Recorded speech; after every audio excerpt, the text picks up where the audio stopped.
오늘 이제 드디어 여호수아가 등장합니다. 모세에게 아들 두 명이 있었습니다. 하나는 게르솜이고 하나는 엘리에셀이고 두 명의 아들이 있습니다. 근데 모세를 수종둔 거는 여호수아였습니다.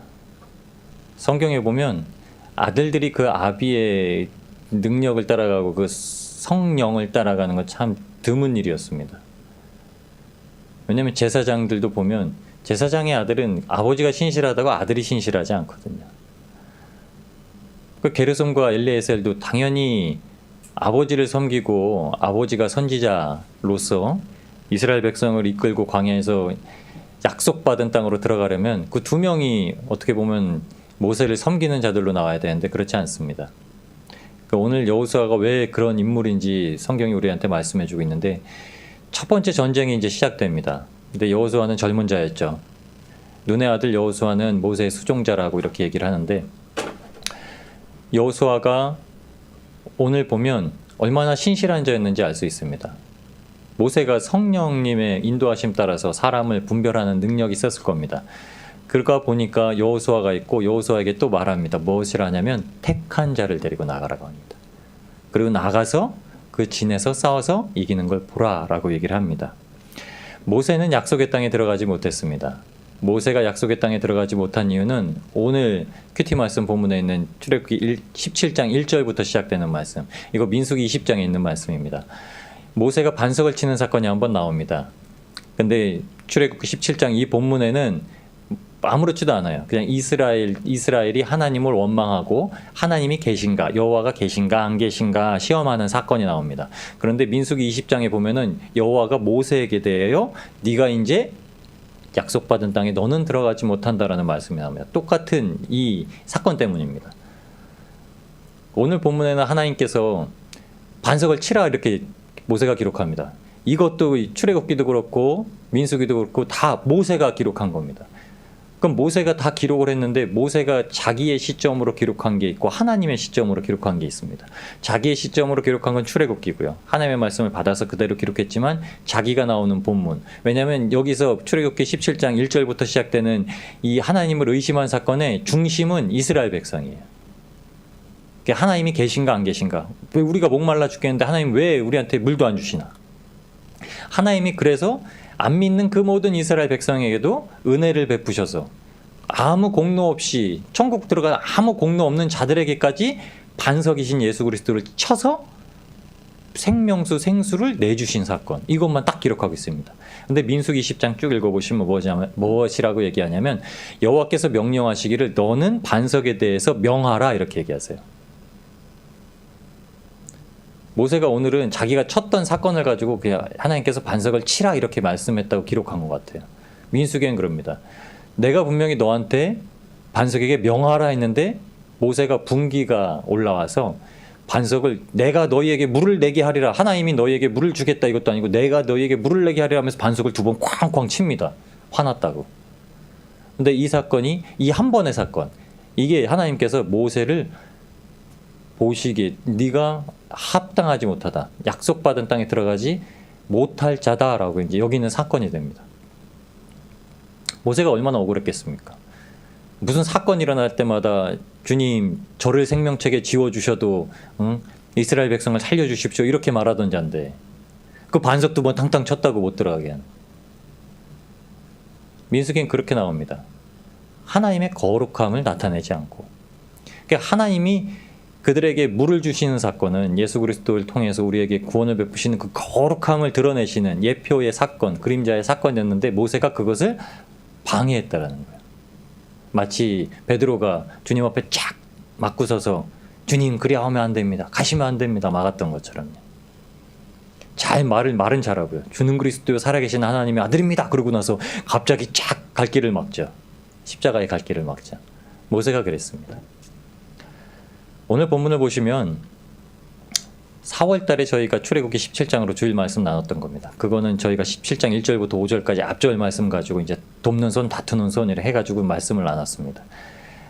근데 보면 이제 1세대에서 하나님께서 약속하신 것들이 이제 이루어지지 않고 2세대로 넘어가는 사건이 오늘 본문에 나옵니다. 그게 여호수아입니다. 여호수아의 등장부터의 사건은 이제 여호수아서가 기록된 가나안에 입성하는 사건으로 연결이 됩니다. 그러니까 하나님이 그럼 여호수아를 이때 이미 모세의 후계자로 지명을 하신 거죠. 하나님께서 과연 원하시는 그 싸움은 무엇이고 하나님께서 우리의 삶 가운데 과연 원하시는 순종은 무엇인가? 이거 나눠보려고 합니다. 하나님께서 원하시는 순종은 순종하면은 제1의 순종자는 모세입니다. 그런데 1세대, 모세도 1세대에 포함돼서 1세대에게 원하셨던 순종은 무엇이냐면 하나님의 이적과 기사를 가지고 나타내는 순종이에요. 그러니까 말씀만 딱 하면은 그것으로 이제 모든 걸 하나님 앞에 맡겨드리는 순종입니다. 그러니까 모세가 무엇을 했냐면 모세의 강력한 무기는 지팡이입니다. 모세는 뭐든지 지팡이 들고 가요. 왜냐하면 모세가 처음에 하나님의 부르심을 받고 나서 받은 게 그 능력의 도구가 지팡이에요. 그 지팡이를 뱀으로 변하기도 하셨고요. 그 지팡이 갖고 다 해요. 지팡이 갖고 나일강도 치고요. 그 나일강을 쳤던 지팡이 가지고 반석을 친 겁니다. 한번 경험했던 사건으로 이제 하나님의 말씀을 대충 들은 거죠. 반석에게 명하라 그랬는데 네 지팡이를 들고 반석에게 명하라 그랬는데 내가 나일강일 때 반석이 탁 했으니까 이번 지팡이를 쳐야지 이런 생각을 했을 수도 있습니다. 그러니까 모세의 무기는 강력한 무기인 지팡이에요. 하나님을 의지하는 강력한 도구는 모세는 지팡이였습니다. 친히 하나님과 대면해서 말을 한 자였지만은 모세가 가지고 있는 건 의지하는 건 지팡이였어요. 그러니까 오늘도 아말렉과의 전쟁에서 모세가 여호수아에게 너는 나가 싸워라. 나는 지팡이를 들고 산으로 올라가겠다. 하고서 모세가 어떻게 하는 줄 아나요? 지팡이 놓고 두 손 들고 기도합니다. 모세는 지팡이 들고 올라가면은 하나님의 능력이 올 줄 알았던 거예요. 마치 삼손처럼요. 자기가 머리만 길러 있으면 머리가 조금 잘려도 그 능력이 그대로일 것 같은 거죠.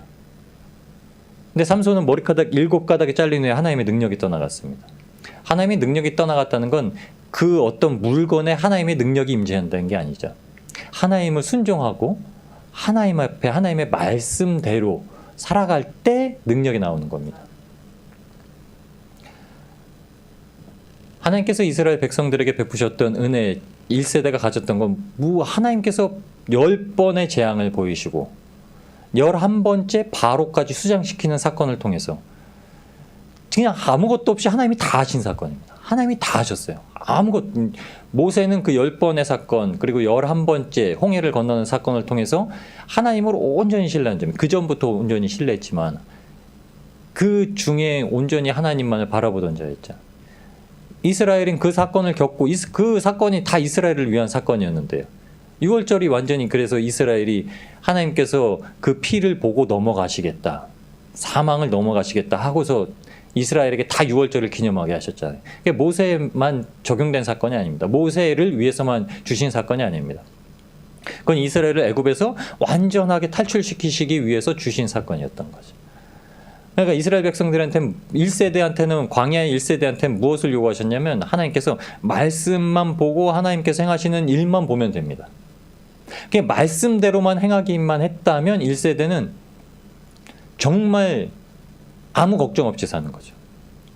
아마 일을 안 해주고 살 수도 있었을 겁니다. 안식일을 주셨잖아요. 그리고 가나안 땅에 들어가서 딱 한 일이 너희가 수고하지 않은 것으로 먹게 하신다고 하셨거든요.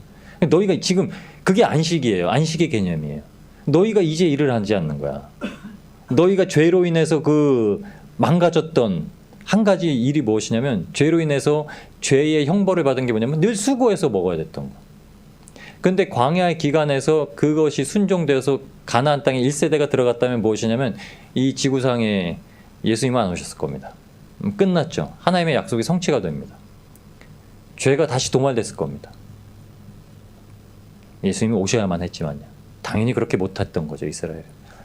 근데 이스라엘은 하나님께서 그냥 보여주시는 사건만으로 만족하지 못했던 거예요. 기다리면 먹을 수 있었던 거예요. 기다리면 마실 수 있었고 기다리면 들어갈 수 있었던 겁니다. 기다리면 대적이 물러나고요. 1세대는 무조건 기다리면 됩니다. 기다리면 돼. 기다리면 돼. 목말라도 좀 참고 목마르다는 소리 안 하면 돼. 배고파도 참고 배고프다는 소리 안 하면 돼. 언제 주세요? 언제 주세요? 이거 물어보면 됩니다. 주님 언제 주세요? 주님 마실 거 언제 주세요? 먹을 거 언제 주세요? 아직 아니야. 그럼 네. 다음날 가서 주님 언제 주세요? 오늘은 안 주시나요? 이게 하나님께서 원하시는 거였던 거예요. 그냥 순종하고 묻고 하나님께서 주실 때를 기다리는 거. 근데 이 순종이 사람에게는 죄 덩어리인 사람에게는 절대 적용되지 않는다는 걸 하나님이 아셨던 거죠. 그러니까 오늘 사건을 통해서 이제 반전을 하십니다. 넘어가는 반전을 두 번째 이제 2세대에게 주십니다. 신명기의 약속은 그래서 하나님께서 주셨던 말씀, 어떤 순종을 원하셨는지 막 기록하고 계신 거예요. 1세대한테 이런 순종을 원했고 이런 순종을 원했는데 1세대는 순종하지 못했다 라고 하시는 겁니다. 1세대는 그 순종 가운데 하나님을 사랑하는 것을 하나님이 증거받기를 원하셨는데 1세대는 아무도 그걸 못했다는 거예요. 왜? 모세도 못 들어온 거예요. 모세도 한 번의 사건. 굉장히 중요합니다. 우리에게 죄와 허물에 대해서, 우리 정말 추악하고 문제 있는 죄와 허물에 대해서는 예수님께서는 다 도말하셨습니다. 다 도말하셨어요. 아무리 큰 죄를 갖고 있었던, 지금 몇 명 연쇄살인범이라도 감옥에 가 있는 사람이라도 그 사람이 하나님만 만난다면 죄 용서 받습니다. 이 땅에서 사형은 당할지언정 천국 들어갈 수 있습니다. 예수님을 믿으면요. 이 땅에서 받는 형벌과 하나님께서 이루시는 형벌은 다릅니다. 이 땅에서 누리고 산다고 해서 하늘에서 누리는 것 아닙니다. 하나님은 그걸 알려주세요. 그게 모세도 못 들어간 겁니다. 그러니까 이제 하나님께서 다른 방법을 요구하십니다. 우리한테 다른 순종의 방법을 요구하십니다. 그게 이제 오늘 여호수아에게 보여주시는 겁니다. 이스라엘이 나올 때 이스라엘에게 무기가 없었습니다. 일하던 자였잖아요. 벽돌쟁이잖아요. 벽돌공들이잖아요. 그리고 양치기들이었잖아요. 양치기의 벽돌공이 밖으로 나왔는데 무슨 무기가 있겠어요? 농사기구도 안 갖고 있었을 텐데요. 그런데 오늘 본문에 보면 이렇게 얘기합니다. 여호수아가 칼날로,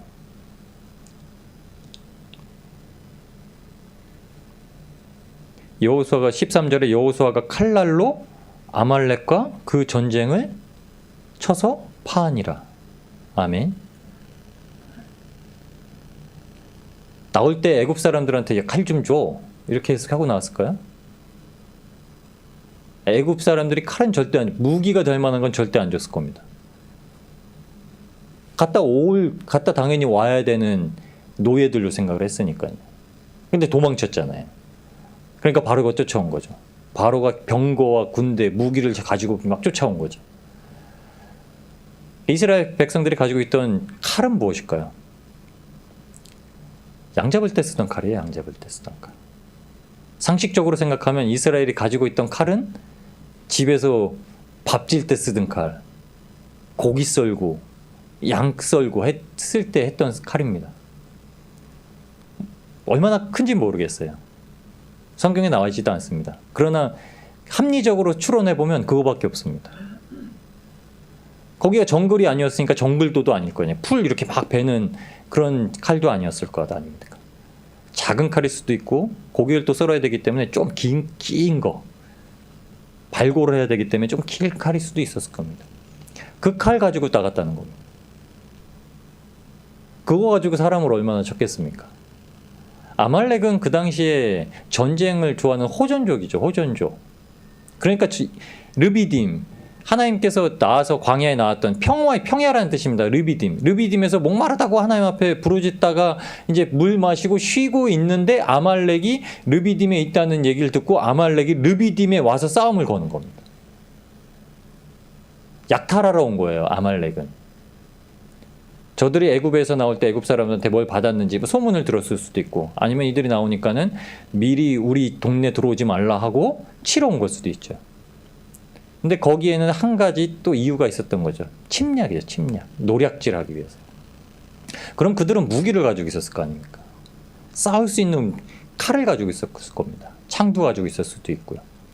근데 그걸 요만한 양 잡는 칼로 나가서 싸웠다는 겁니다. 근데 어떤 자들이요? 야, 싸움에 나갈 만한 능한 자, 덩치 좋고 칼 잘 쓰는 사람 데리고 나가라는 게 아니라 택한 자들을 데리고 나가라고 합니다. 하나님께서요. 너는 사람을 택하여. 그러면 여호수아가 모세가 보기에 하나님 앞에 신실하고 모세를 하나님의 말씀 듣는 자로 귀하게 여겨서 주인으로 여기고 따랐던 자기가 종이라고 여겼던 신실한 자인데, 여호수아가 어떤 자들을 택했을까요? 자기 같은 자들을 택했죠. 금묵자흑이라고 하죠. 비슷한 사람을 택합니다. 나랑 마음이 맞는 사람을 데리고 나가야 이기죠. 택하다라는 그 의미에는 하나님께서 다른 표현으로 쓰신 게 기드온에게 주셨던 300용사처럼 많은 자들을 데리고 나가는 게 아니라는 거죠. 하나님이 하시는 일을 볼 수 있을 만한, 여호수아에게 하나님께서 이제 2세대들에게 원하는 순종을 그렇게 하신 겁니다.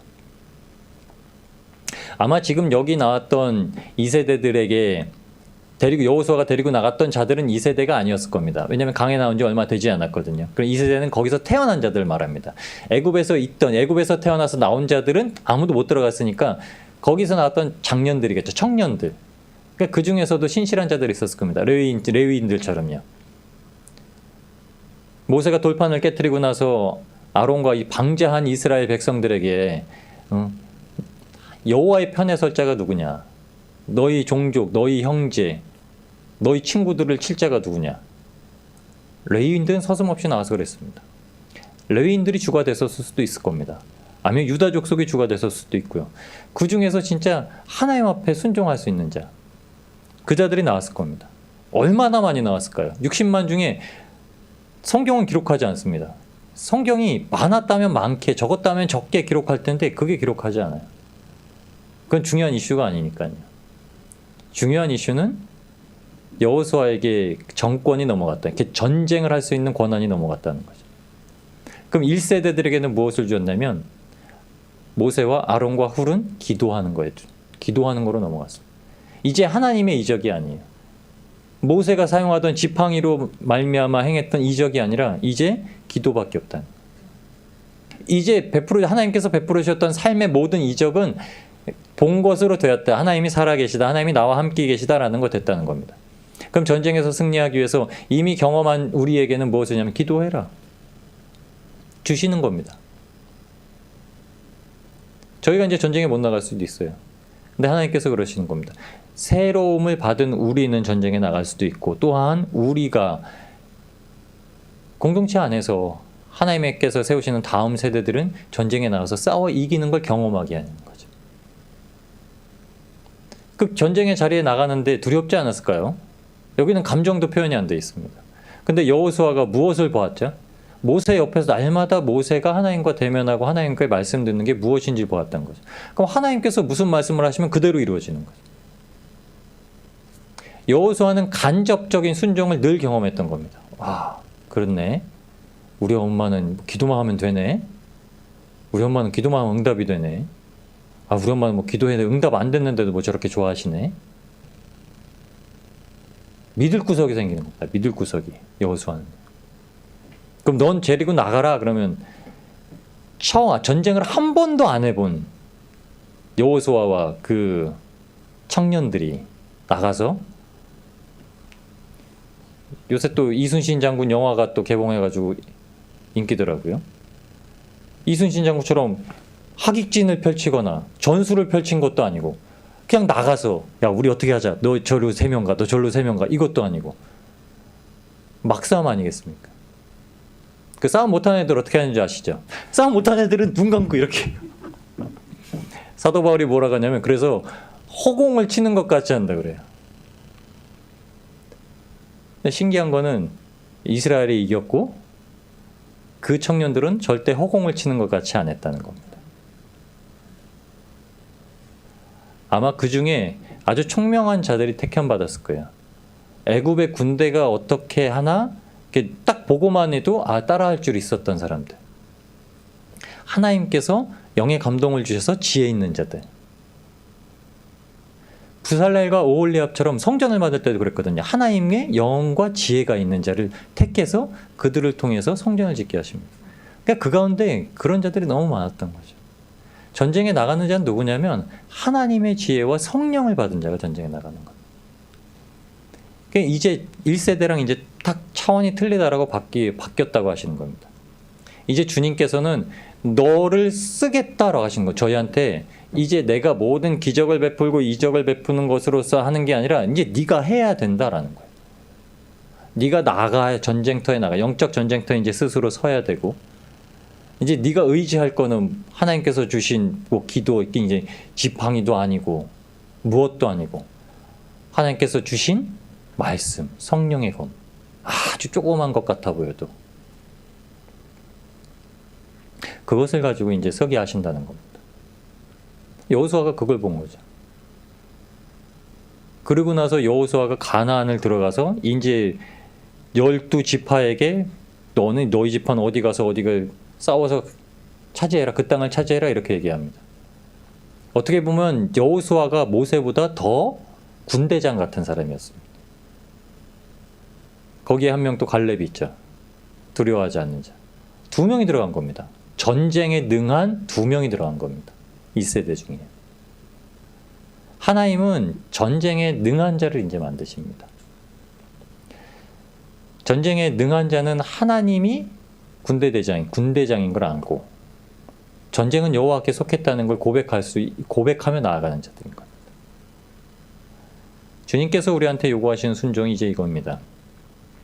우리가 영적 전쟁터에 나가면 무엇을 가져가나? 하나님께서 이루어지는 것을 가져가는 게 아니라 그냥 말씀에 기록된 대로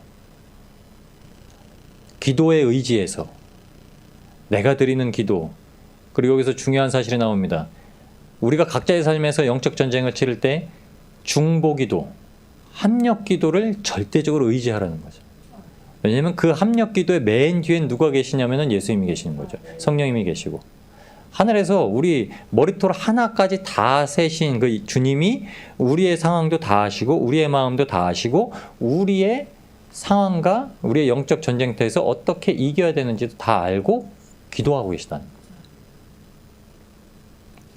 거예요. 누가 기도를 하고 있다는 걸 아는 자들은 담대해져요.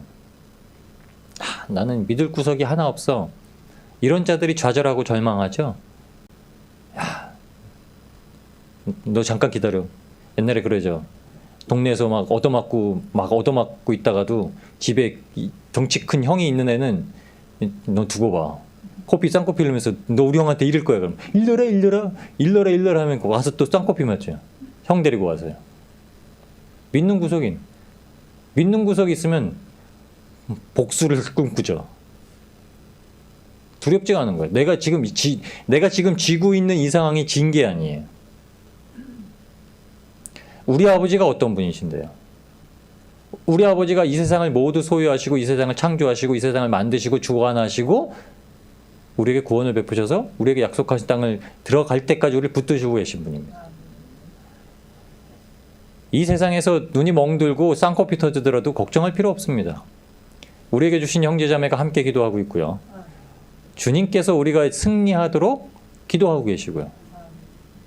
그러니 스데반 집사가 그 영적 싸움터에서 돌에 맞을 때도 주님께서 맞이하시려고 일어서 계셨다는, 이 땅에서의 삶을 마감하는 스데반 집사에게는 그게 가장 기쁜 소식이었어요. 두렵지 않은 거. 그래 맞아서 죽어가서 정신이 혼미한 사람이 어떻게 저들의 죄를 사해달라고 성령의 말을 할 수 있습니다. 그 이유밖에 없습니다. 주님께서 그렇게 해주시니까요. 우리의 삶이 똑같습니다. 오늘 우리에게 여호수아처럼 담대하게 나가게 하실 때 정말 스테이크 썰어 먹는 조그만 칼 같은 걸 가지고서 나가도 하나님께서 이기게 하신다는 것. 하나님이 분명히 말씀하시기를 그렇게 싸움에서 이긴 족속에 대해서는 이제 끝까지 한 번 이긴 족속에 대해서는 내가 대대로 싸우리다라고 말씀하십니다. 하나님께서 이제 친히 끝까지 싸우시겠다는 거예요. 이게 약속의 말씀입니다. 그래서 뭐였냐면 이걸 책에 기록해서 여호수아의 귀에 외워 들리라고 합니다. 이 책을 기록해서 이 사건을 기록해서 모세와 아론과 훌은 손을 들고 기도했다. 여호수아는 짱딸만한 칼 가지고 나갔다. 택한 자들 데리고 나갔다. 이렇게 해서 아말렉이 쳐들어왔는데 이겼다. 기록해서 몇 월 며칠, 나온 지 3개월 며칠 뭐 이렇게 해가지고 여호수아한테 준 겁니다. 맨날 보내는 거예요. 네 첫 번째 사건이다. 네 첫 번째 전쟁에서 승리한 그 증거다. 한국 이제 개혁 성경에는 외워 들리라라고 표현하라고 했지만 이거 외워 들리라는 건 그냥 달달달달 외우라고 이렇게 한 말이 아니라 이제 바뀌었다라는 겁니다. 그 숨이라고 쓴 외워 들리라는 숨이라고 쓴 히브리 단어는 이제 바뀌었다라는 거예요. 이제 새로워졌다 이렇게 뜻하는 겁니다. 이제 구별됐고 이제 변화됐고 이제 네가 임명됐다 이라는 겁니다. 여호수아야 이제 네가 이스라엘 군대장이야 이런 뜻입니다. 하나님께서 우리한테 천국 가는 길에 군인으로 만드셨습니다. 그리스도의 군사라고 사도 바울이 그렇게 표현했습니다. 그리스도의 군사는 어떻게 하는 자들이면 내 뜻대로 하지 않는 자들이라고 하는 거예요. 내가 생각한 대로. 내가 생각한 대로 타령하면 이제 난리 나는 거예요. 그 진열이 무너지는 게 아니라 타령병 잡으려고 막 난리가 나는 겁니다.